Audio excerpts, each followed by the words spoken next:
Pasca lebih dari 2 tahun lamanya, layanan kunjungan bagi warga binaan pemasyarakatan atau WBP ditiadakan akibat pandemi COVID-19, Direktorat Jenderal Pemasyarakatan atau Ditjenpas mengambil langkah strategis untuk melakukan penyesuaian mekanisme layanan kunjungan tatap muka di lembaga pemasyarakatan atau lapas maupun rumah tahanan negara atau rutan kelas 2A Pekalongan.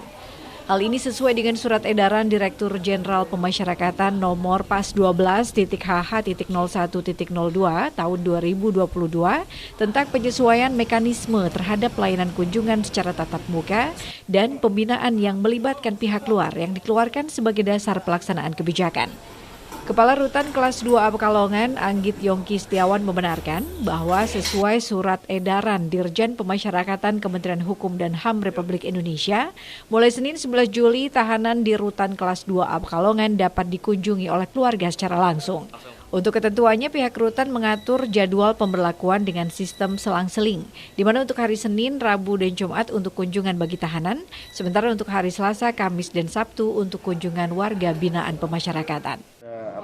Surat kuasa dan lain sebagainya. Itu keluarga inti itu ya orang tua, mertua, anak, istri, kakak, adik.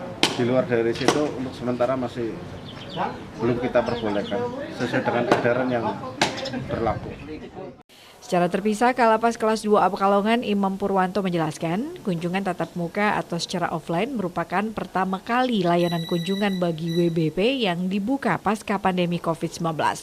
Pengunjung yang dikhususkan bagi keluarga inti WBP atau NAPI telah menerima vaksin ketiga yang dibuktikan dengan aplikasi Peduli Lindungi atau sertifikat vaksin.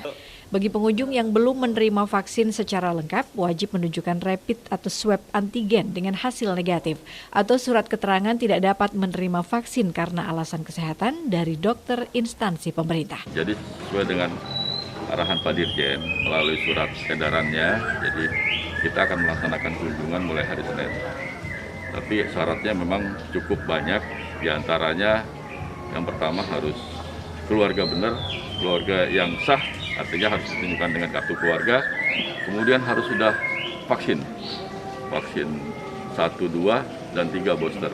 Apabila mereka tidak bisa atau belum vaksin, maka bisa dilaksanakan swab di lapas. Kemudian pelaksanaan kunjungan untuk satu narapidana itu hanya diberlakukan sekali dalam 1 minggu. Nah, kemudian pelaksanaannya untuk para pengunjungnya itu dibatasi hanya 3 orang.